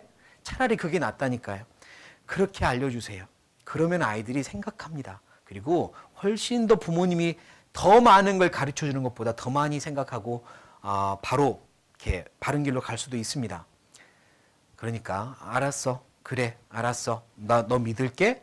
단 하나님만 기억해라. 네 안에 하나님 계신다는 거 기억해. 하나님을 높여. 그렇게 부탁하는 거죠. 힘들겠지만 그렇게 해보세요. 나보다 지혜로운 하나님께 맡기세요. 나보다 능력 있는 하나님께 맡기세요. 그게 그리스도인의 자존감입니다. 네 안에 하나님 계셔. 하나님이 너는 하나님 아래에 있어. 하나님이 너를 소중하게 생각하고 있고 하나님이 너한테 계획이 있어. 이거 알려주는 거예요. 그러면 잘할 겁니다. 잘할 겁니다. 두 번째, 키워줘야 되는 건 2번입니다. 뭘 키워줘요? 멘탈을 키워주세요. 멘탈이라니까 좀 그렇죠. 회복 탄력성이라는 심리학 용어가 있는데요. 회복 탄력성을 키워줘야 됩니다. 이게 멘탈의 아주 중요한 부분이에요. 멘탈 그러면 뭐 정신력이라고 할 수도 있고요. 어떤 어려운 일이 닥쳤을 때 좌절하거나 넘어지지 않고 딱 바로 이렇게 서 있을 수 있는 정신 자세가 멘탈일 거예요. 멘탈이 중요합니다. 다른 많은 지식과 재능과 이런 게 있어도요, 멘탈 약하면 이 세상 살아가기 힘듭니다. 그리스도인들도요. 멘탈을 키워줘야 돼요. 그거 부모님의 역할이 큽니다. 그 중에서도 회복 탄력성. 어떤 일이 힘든 일이 빵 하고 왔어도 바로 회복할 수 있는 능력이 있죠. 스프링처럼 쑥 집어넣었지만 다시 원상태로 돌아오는 탄력성. 회복 탄력성을 키워주는 게 중요해요. 아이들이 넘어질 수 있습니다. 실수할 수 있어요. 그때가 중요합니다. 이걸 가지고 막 야단을 치면 회복 탄력성이 없어집니다. 좌절해요. 그러나 할 수 있어. 괜찮아. 여기서 배워. 여기서 배워. 왜 이런 일이 생겼는지 알아보고 다시는 이런 일이 안 생기려면 어떻게 해야 되는지 네가 배울 수만 있다면 괜찮아. 회복 탄력성은 그렇게 생기는 겁니다. 힘든 일이 있고 어려운 일이 있고 누군가한테 학교에서 맞아서 올지라도요. 뭐 막 공감해주고 아팠겠다, 힘들었겠다, 억울했겠다. 뭐 너는 어쩔 할 건데 막 물어봐 준 다음에 내 생각에는 네가 여기서 어떻게 할지 잘만 여기서 극복하면 아, 나는 이것도 아주 좋은 경험이라 생각해. 뭐 이런 식으로 해서 그 경험이 그에게 또 좋은 배움의 경험이 될 수 있도록 인도해 주면 좋겠어요. 시험을 봤는데 요즘은 그런 일 있는지 모르겠지만 시험지 한 장을 뭐 아예 통째로 있는 줄 모르고 봐버렸거나 아니면 답안지 체크할 때 하나 밀려가지고 쫙 써가지고 점수가 아주 안 좋게 나왔거나 이럴지라도 그렇게 덤벙대면 어떡할 거냐고 이렇게 하는 게 아니라 괜찮아. 여기서 네가 뭔가 하나 배우면 좋겠어. 이런 식으로 하는 게 회복 탄력성이죠. 부모님이 키워주는 거라니까요. 회복 탄력성은. 그래서 그런 말이 있는데요. 넘어지더라도 앞으로 넘어져라. 앞으로 넘어져라. 뒤로는 넘어지지 말아라. 뒤로 넘어지는 건 포기하는 겁니다. 못 일어나 나는 이제 이러는 거고요. 넘어지더라도 앞으로 넘어지는 건 한 발짝 앞으로 가는 거거든요. 괜찮아. 넘어지더라도 앞으로 넘어져. 그리고 부모님은 그렇게 도와주는 거예요. 괜찮아. 넘어졌지만 한 발짝 앞으로 간 거야. 여기서 배우면 돼. 그게 회복 탄력성입니다. 그래서 뭐 학교에서도 막 이렇게 괴롭히는 일을 당했다. 뭐 억울한 일을 당했다. 중요한 건 공감해 주면서 이 일을 통해서 네가 뭔가 강해졌으면 좋겠어. 이런 부분으로 좀 더 교제가 됐으면 좋겠어요. 그래서요. 때로는 트라우마도 회복 탄력성에 도움이 됩니다. 트라우마라고 하면 정말 끔찍한 사건, 기억하기 싫은 사건이 아이들에게 있을 수 있잖아요. 뭐 교통사고도 있지만 때로는 범죄 사건에 연루될 수도 있고 수치스러운 사건이나 폭행 사건이나 학교에서 뭐 왕따나 뭐 이런 것도 있을 수 있죠. 굉장히 힘들 거예요. 부모님도 마음이 굉장히 힘들겠죠. 그런데요. 마음 단단히 먹고 생각하셔야 됩니다. 하나님이 허락하지 않으셨으면 이런 일 없는 거다. 이런 일도 분명히 아이에게 트라우마로 남을 수도 있지만 회복 탄력성에 도움이 될 수도 있다. 제가 성경을 보면서요. 이삭 있죠, 이삭. 성경에 나온 인물 중에 이삭만큼 어렸을 때 큰 사건을 당한 사람이 또 있을까? 이삭이 어떤 사건 당했죠? 아버지가 묶어놓고 칼로 찌르려고 한 걸 이삭이 본 거잖아요. 그게 말이 그렇지. 우리가 성경 책으로 보니까 그렇지. 아이가 지금 모든 걸 판단하는 나이고 갈 때 아버지 양은 어디 있어요? 물어봤던 나이고. 근데 이 아이를 지금 묶어놓고 아버지가 찌르려고 한 걸 이삭이 본 거거든요. 그리고 이제 옆에 양이 있었고 아버지가 풀어주고 경배하는 걸 봤죠. 그 어린 나이에 그거 모든 걸 다 믿음으로 받아들이고 역시 하나님은 나를 죽여도 살릴 줄 알았어. 이삭이 그랬겠냐고요. 아브라함이야 죽은 데서라도 살릴 거라고 믿었지만 이삭은 나는 안 그랬다고 생각합니다. 이삭한테는 어마어마한 사건이지 않았을까. 아버지가 나를 칼로 찌르려고 하다니. 그게 두고두고 남지 않았을까요? 그런데 그게 오히려 이삭에게는 엄청난 신앙의 기회가 될 수도 있었죠. 나중에 이삭에 대한 어떤 사건들은 성경에 많이 기록되지 않지만 이삭에 나온 사건 중에 제일 유명한 사건은 우물 사건이거든요. 우물 양보한 사건. 목축업을 하면서 그 건조한 광야 땅에서 우물을 팠는데 물이 터진 거예요. 그런데 이웃에 있는 나라 이 사람들이 와가지고 괴롭히면서 막 뺏으려고 한 거죠. 우리 우물이라고. 싸움이 벌어지려고 하는데 이삭이 싸움을 싫어합니다. 아니야, 주고 가자, 주고 가자. 일꾼들은 막 억울했겠죠. 아니요, 이 우물이 얼마나 귀한데요. 이거 두고 가면 우리 양들은 다 죽어요. 뭐 이랬을 수도 있어요. 이삭은 아니야, 두고 가자, 싸우지 말자. 그런데 3번이나 이렇게 뺏겨요. 또 팠는데 물이 터졌는데 또 와서 뺏어가거든요. 아니야, 주고 가자, 주고 가자. 그렇게 계속 다른 곳으로 갔습니다. 그리고 마지막 장소의 넓은 곳에서 또 우물이 터졌고요. 우물이 터지는 그 모습을 보고 그 괴롭혔던 나라 왕이 찾아와서 우리 화친하자. 당신을 보니 당신 뒤에 하나님이 계시네. 우리가 비록 괴롭혔지만 우리에게 복수하지 말고 우리 화친하자. 이렇게 청한다니까요. 그러니까 이삭이 그런 믿음을 가지게 됐는데요. 어떤 막 이렇게 트러블이 생기고 다툼과 갈등이 생길 때 싸우지 말자. 하나님께 맡기고 양보해버리자. 이렇게 할 수 있었던 데는 어쩌면 자기 앞에 칼이 왔다 갔다는 그 트라우마 속에서 하나님이 해결해 주더라. 그래도 하나님이 해결해 주더라. 양을 하나님이 준비했더라. 그 기억이 남아 있었기 때문에 그래도 그의 신앙에 굉장히 큰 도움이 되지 않았겠나라는 생각을 해봤어요. 어렸을 때 어떤 일을 경험했을 때 부모님들이요 담대해야 됩니다. 하나님, 우리 아이에게 왜 이런 일이 있습니까? 하나님, 이게 오히려 우리 아이를 강하게 만들어 주세요. 하나님이 허락하지 않으시면 이런 일도 없는 거잖아요. 부모님이 담대하세요. 호흡 부러지면 넘어질까? 다칠까? 손해보면 안 되는데. 그렇게 하면요, 온실 속의 화초처럼 잘 자랄지는 모르지만 회복 탄력성은 없어집니다. 멘탈이 약해집니다. 세상에 못 내놓습니다. 그리스도인들은 키워서 세상에 내놔야 되거든요. 그래서 수도 없이 많은 이 늑대들과 뭐 표현이 그렇지만 그 마귀 속에서 영혼을 건져내는 역할을 해야 되거든요. 그러니까 멘탈을 키워주세요. 회복 탄력성 키워주세요.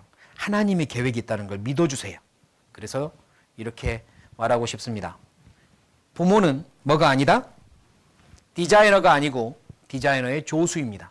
디자이너는 누구예요? 하나님이요.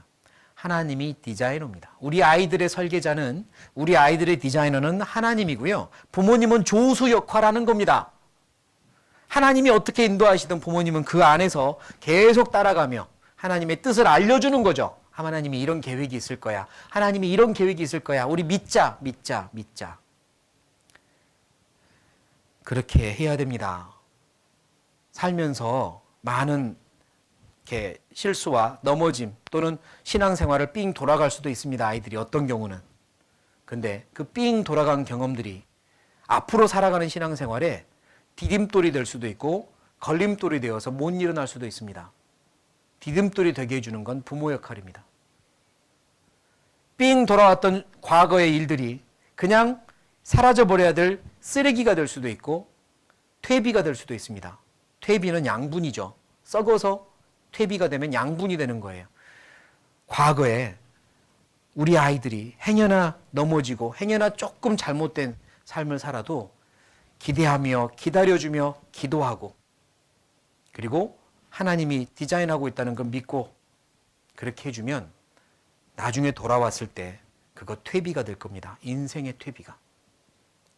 쓰레기가 아니라. 그러니까 어떻게 하느냐는 부모님에게 많이 달려 있습니다. 부모님이 먼저 좌절하거나 포기하지 마세요. 그러시면 안 됩니다. 모세 부모님 한번 생각해 봐요. 모세의 엄마 요게벳 그리고 모세의 아버지 이 둘은 모세가 더 이상 숨길 수 없을 만큼 좀 크자 이제 갈대 상자에 넣어서 강에다가 띄우기로 작정합니다.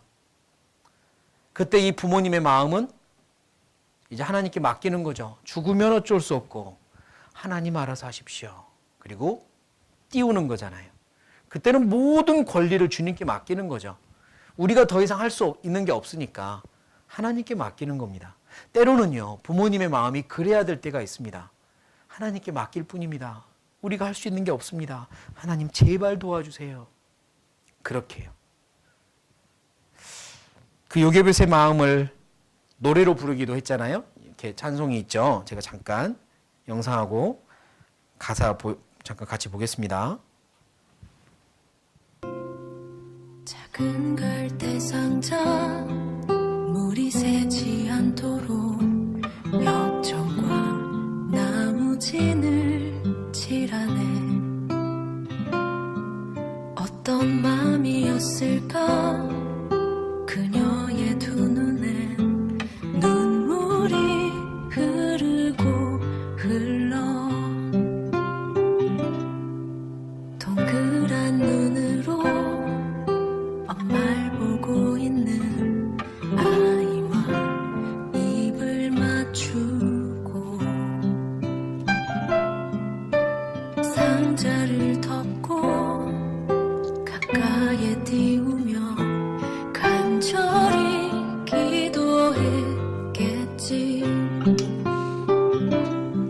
정처없이 강물에 흔들흔들 흘러내려가는 그 상자를 보며 눈을 감아도 보이는 아이와 눈을 맞추며 주저앉아 눈물을 흘렸겠지. 너의 삶의 창조인 너의 장부모이신 하나님 그 손에 너의 삶을 맡긴다. 너의 삶의 창조인 너를 이끄시는 주 하나님 그 손에 너의 삶을 드린다. 네, 1절만 봤습니다. 너의 창조주 하나님께 너의 삶을 맡긴다라는 기도를 아마 하면서 띄웠겠죠. 그 출렁거리는 물에다가 죽을 확률이 매우 높지만 방법은 그것밖에 없으니까. 그리고 하나님께서는 모세의 운명을 계획하고 계셨고 기적적인 방법으로 공주의 아들로 삼게 하시며 기적적인 방법으로 양육하시고 그 안에 하나님의 백성 이스라엘을 사랑하는 마음을 계속 공급하셨고 나중에 민족의 지도자가 되게 하셨잖아요. 그걸 어떻게 부모님들이 계획했겠습니까? 부모님들이 강가에 띄우지 않았다면 일어나지 않을 일이에요. 부모님이 하나님께 맡기지 않았다면 모세의 운명은 그렇게 못 되죠. 끝까지 자기들이 지켜보겠다고 데리고 있었으면 군인들한테 잡혀서 죽지 않았을까요? 어쩔 수 없을 때는 하나님께 맡긴 거잖아요.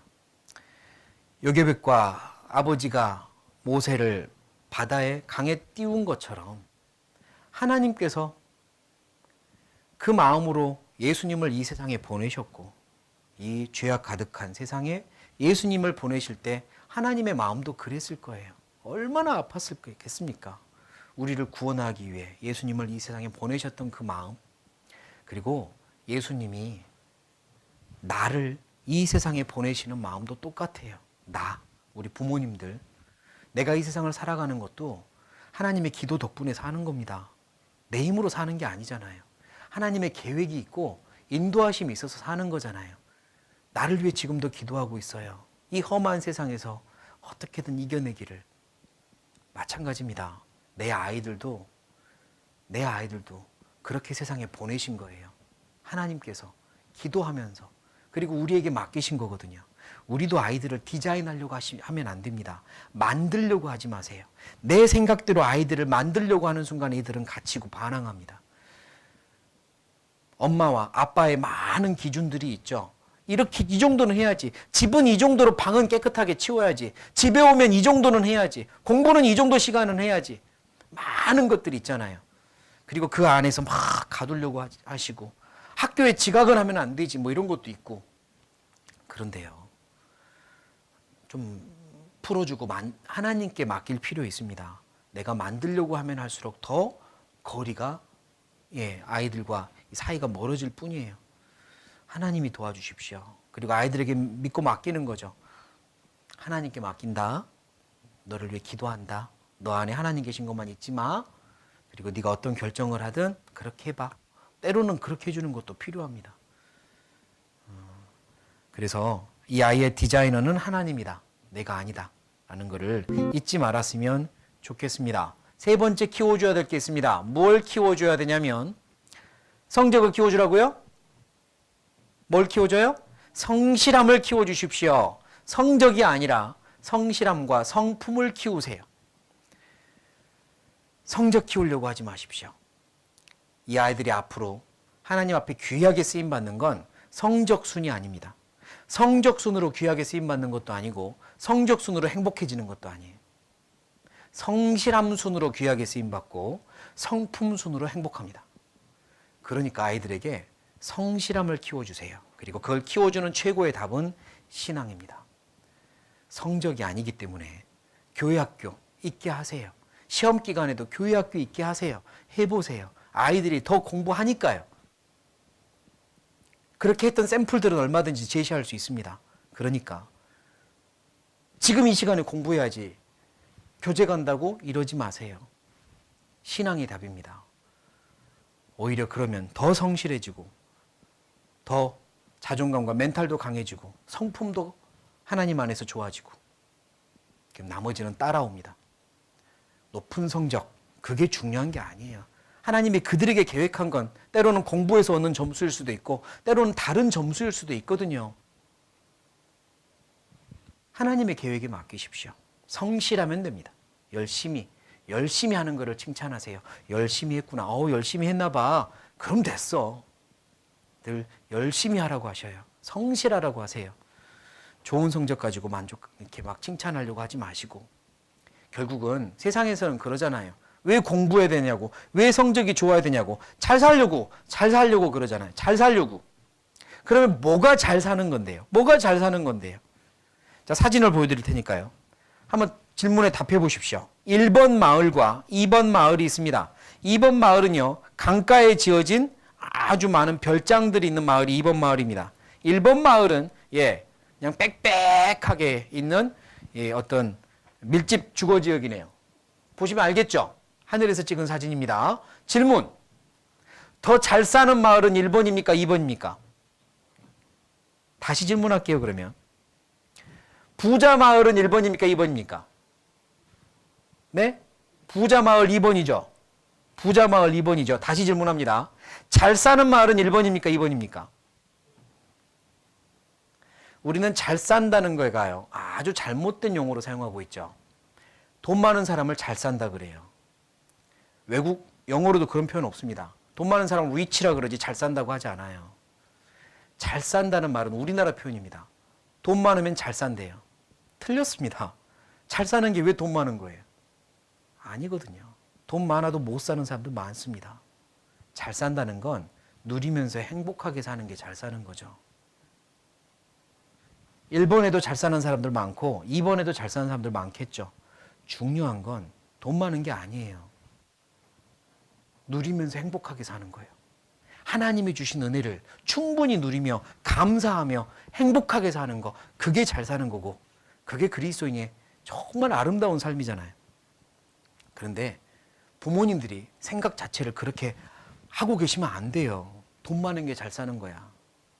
성적 좋은 게 잘 사는 거야. 직장 좋은 게 잘 사는 거야. 아니거든요. 그렇지 않습니다. 어디에 있든 무슨 일을 하든 하나님이 주신 은혜에 감사하며 누리며 행복하게 사는 게 잘 사는 거야. 그러니까 그러려면 성실해야 돼. 하나님이 성실한 사람 사용하시거든. 네가 지금 학생이니까, 그러니까 성실하게 학교에서 맡겨진 걸 하는 거야.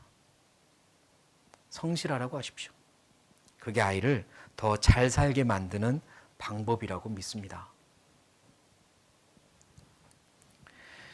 그래서요, 만약에 내 아이가 시험을 보러 간다, 또는 실기 시험을 보러 간다, 아이가, 아니면 경진대회를 나간다, 암송 대회를 간다. 뭐 이런 거 저런 거 있잖아요. 뭐라고 응원할까요? 뭐라고 응원하면 좋겠습니까? 1번.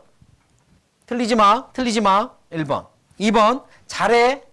3번. 즐겨. 4번. 누려. 여러분은 보통 뭐라고 말합니까? 틀리지 마. 이럽니까? 그거 아니거든요. 틀리지 마라고 하지 마시고요. 잘해도 아닙니다. 잘해? 아닙니다.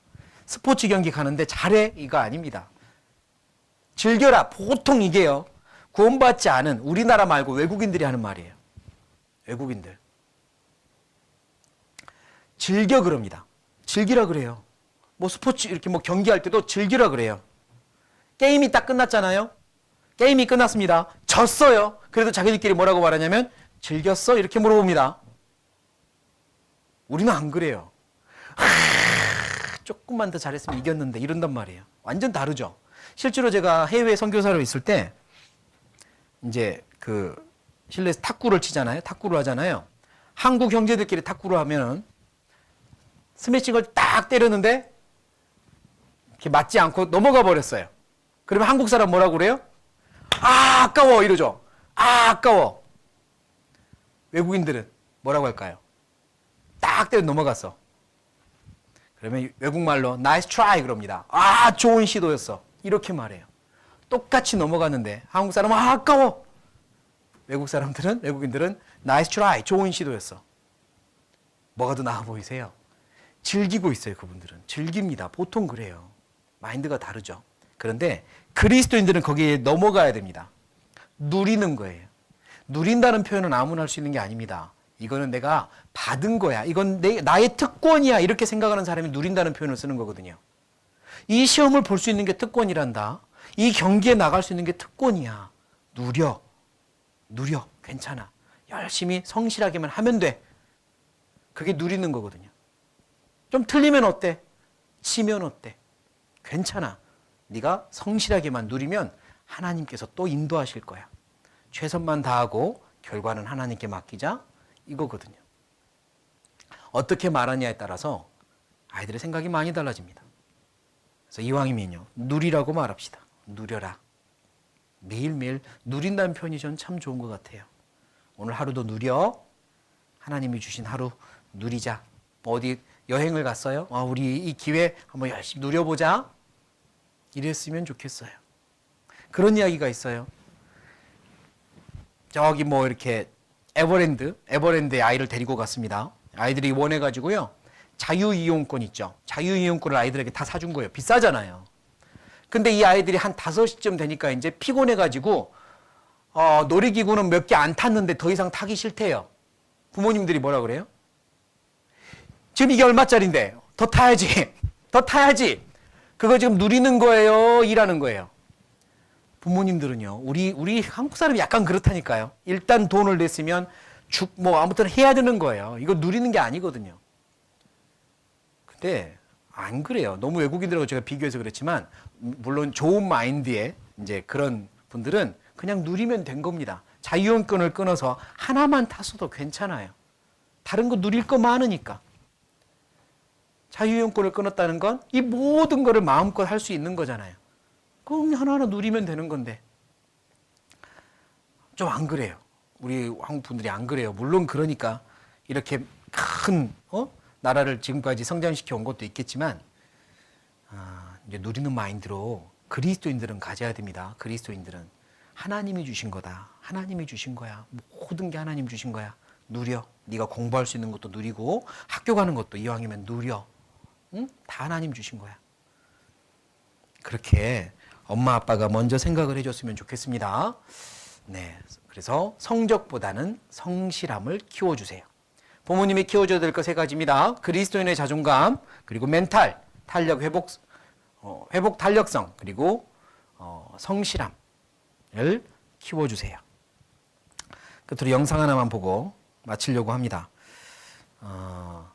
한 유명한 미국의 프로레슬링 알죠? 약간 뭐 어떤 사람들은 뭐 짜고 치는 거라고 하던데 제가 안 해봤으니까 모르겠지만 유명한 프로레슬링 했던 이 운동선수가 이제 하던 일을 다 그만두고 아이들 앞에서 자기의 체험을 바탕으로 강연을 합니다.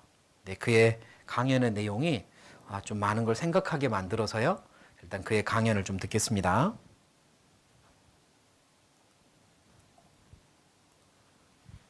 Sporting events. Let's say I was playing football, okay? My mother would be on the sidelines, and if the play on the field started going one way, my mother would run around like, Mike, get up, get up! I'd be like, oh my gosh. I'd get in the huddle with the other guys, they go, Mark, is that your mother? I go, no, I never saw her before in my life. See, the greatest gift my mother ever gave me, she believed in me. I overdosed on drugs on 3 occasions where I should have been dead. I believe I was kept here for a reason. I hung out with losers, and I became the biggest loser of them all because I gave up everything I dreamt about as a little boy because of who I chose to surround myself with. My friends would drive me home at 2, 3, 4 in the morning. We'd be drunk and high, laughing in the car. We'd pull up in front of my house in New York. They go, Mark, the lights on. I go, oh man, my mother's up. See, my mom wouldn't go to bed until she knew her son was still alive. I'd walk in, she'd say, hi Mark, how was your night? I go, good mom, I'm just gonna go to bed. She goes, can I talk to you for a minute? I go, Mom, I'm tired, I'm just gonna go to bed. She goes, Mark, I haven't seen you all day and all night. Can I please talk to you? I said, man, just leave me alone. You bug me. I'd slam my bedroom door on the one person who believed in me. I was on a worldwide tour when we were wrestling overseas in Japan. After my wrestling match, I went upstairs in my hotel room and I fell asleep. There was a knock at my door at 3 o'clock in the morning. I got out of bed, I looked through the safety window and I could see it was a Japanese promoter. So I opened the door and said, Mark, you need to call home. There's been an emergency. I went and got on the hotel room phone. I called back to the United States and said, hey, what's going on? He said, Mark, I don't know how to tell you this. I said, just tell me what happened. So he started crying. He goes, Mark, I can't tell you. I said, just say it. He said, Mark, your mother died. I just threw the phone down. I ran out of my hotel room. I took the elevator to the lobby. When the doors opened up, I just ran out into the street. I mean, there was no cars, there was no people. It's 3 o'clock in the morning. And I walked down the middle of the street in Hiroshima, Japan. And I remember looking up and just saying, Mom, I am so sorry. I flew home for her funeral, and I was so nervous to walk up to her casket, so I just stood way in the back. And I kept looking from a distance. I kept thinking to myself, Mom, please wake up.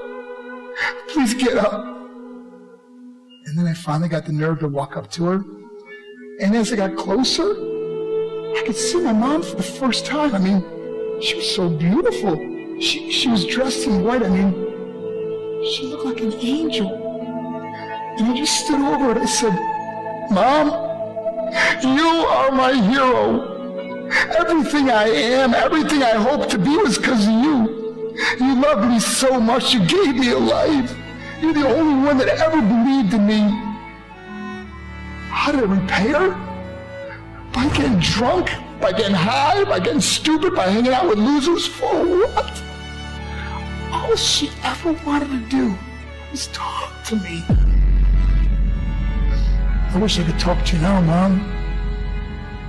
I wish you could see what I'm doing. Why couldn't I have been a better son? We are defined by our choices. But if you surround yourself with people involved in drugs and alcohol and pills, it's a dead end. I'm not here to preach to you. I'm here to tell you I lived that life. It leads to broken hearts, broken relationships, broken dreams, and death. For what? To get high? See, my whole life was about being rich and famous. I had to be a millionaire. I had to win the race. I had to win the race at the expense of my marriage, my family, my friends. For what? To be all alone in the world? I learned what is truly important, and that is how precious this gift of life is, and our families, and how quickly it can be taken away. See, I no longer live in time. I live in moments. See, it's not what's in your pocket that matters. It's what's in your heart that truly matters. Love.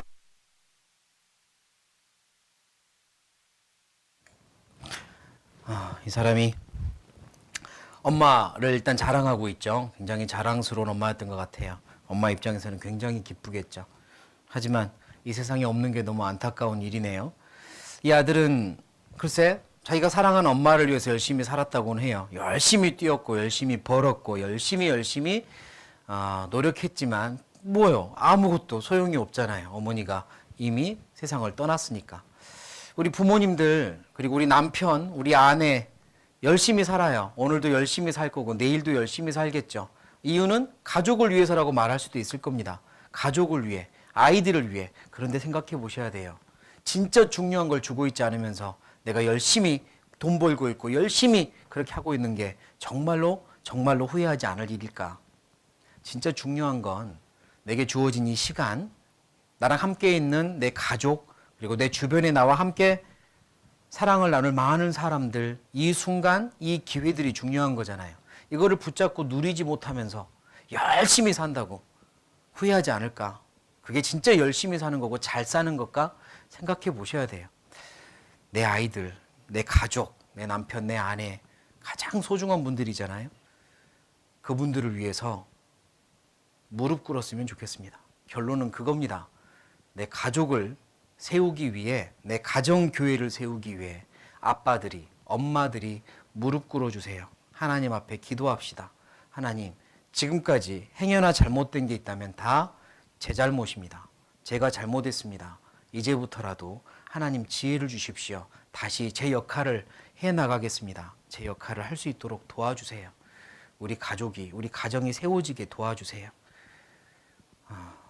그래서 우리 귀한 아이들이 부모님의 모습을 보고 정말 또 귀한 모습으로 자라가고 하나님의 계획한 대로 부모님들이 잘 도와주고 밀어줘서 그렇게 성장하는 걸 보았으면 좋겠습니다. 잠깐 힘들고 어려운 일이 있더라도요. 우리 가정 안에 경제적으로든 무엇으로든 어려운 일이 있더라도 믿음을 잃지 말았으면 좋겠습니다. 하나님 계획하고 계십니다. 하나님이 알고 계셔요. 우리를 하나님 놓지 않고 있습니다. 부모님이 그거를 대해서 굳은 믿음이 있으셔야 돼요. 그리고 정말 어렵다면 더 기도하십시오. 무릎 꿇는 사람이 흔들리지 않고요. 무릎 꿇는 부모가 있는 가정이 흔들리지 않습니다. 힘들고 어려울 때 더 무릎 꿇고 기도하세요. 그래서 우리 가정을 세웁시다. 우리 가정교회를 세웁시다. 코로나 때문에 교회당에서 얼굴 보기가 어렵고 우리 아이들 교회학교에 맡기기가 어렵잖아요. 이제는 가정교회가 서야 됩니다. 가정교회부터 세우셔야 돼요. 그래서 아이들에게 참된 신앙을 부모님들이 가르쳐 줘야 돼요. 제 1번 선생님은 엄마 그리고 아빠가 되셔야 돼요. 그래서 나중에 하나님이 또다시 우리에게 이 모든 상황들이 물러가고 예전처럼 자유롭게 교제하고 전도할 수 있을 때가 올 때 그때 그동안 우리가 세워온 우리 가정교회가 얼마나 힘이 있는지 그때 가서 드러날 겁니다. 그 가정의 모습들이 합해져 가지고 교회를 통해서 큰 역사가 일어날 거라고 믿습니다. 그러니까 지금은 개인의 신앙을 세우고 가정교회를 세우기 위해 무릎 꿇어야 할 때라는 걸 꼭 부탁을 드리고 싶고 부족한 지혜가 있으면 하나님께 달라고 하시고 한 번 들어서 다 익히고 내 걸로 만들면 좀 좋겠습니까마는 그게 안 되는 거니까 혹시라도 몇 번이라도 더 듣고 싶은 부분이 있다면 그 부분이라도 좀 더 들어보면서 내 걸로 만드셨으면 좋겠습니다. 3강을 하면서 모든 부분이 다 진리고 다 맞다라고 이야기할 수는 없습니다. 어떤 분에게는 이런 부분이 맞을 수도 있고 이런 부분이 조금 다를 수도 있겠죠. 그러니까 자기에게 맞는 부분들은 또 잘 선택하시기 바라고요. 하지만 하나님의 말씀은 틀린 게 없으니까 말씀 앞에서는 모두 다 굴복되셨으면 좋겠습니다. 이로써 학부모 교육을 마치고 또 다음번 기회에 조금 더 깊은 내용과 유익한 내용으로 교제할 수 있었으면 좋겠습니다. 같이 기도하겠습니다.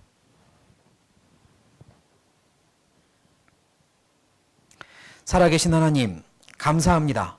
저희를 구원해 주시고 또 많은 것들을 계획하고 계시며 기도해 주고 계시는 하나님께 감사합니다. 우리뿐만 아니라 우리의 가족들 한 명 한 명을 굽어 살피고 계시고 또 붙잡아주고 계시는 걸 믿습니다. 하나님, 우리가 각자의 위치에서 어떻게 살아야 될지 가르쳐 주십시오. 아빠로서, 남편으로서, 엄마로서, 아내로서, 또 자녀로서, 부모로서 어떻게 살아야 될지 더 지혜를 주십시오. 하나님의 말씀 앞에, 능력 앞에 무릎을 꿇는 우리가 되게 하시고 가정을 세우기 위하여 더 지혜로운 우리가 되게 도와주십시오. 어려움 중에 있는 가정이 있을 줄 압니다. 경제적인 어려움이나 인간관계 속의 어려움이나 또 자녀들이 어려움 속에 있을 수도 있다는 걸 압니다. 하나님, 하나하나 도와주십시오. 해결해 주십시오. 답을 주십시오. 지혜를 주십시오. 이 교육기관을 통하여 하나님의 뜻이 나타나고 각자에게 하나님의 지혜가 심겨졌기를 원합니다. 우리를 통해 언제나 주님만이 기뻐하시고 영광 받으시기 원하오며 예수님의 이름으로 기도드립니다. 아멘. 네, 수고하셨습니다. 마치겠습니다.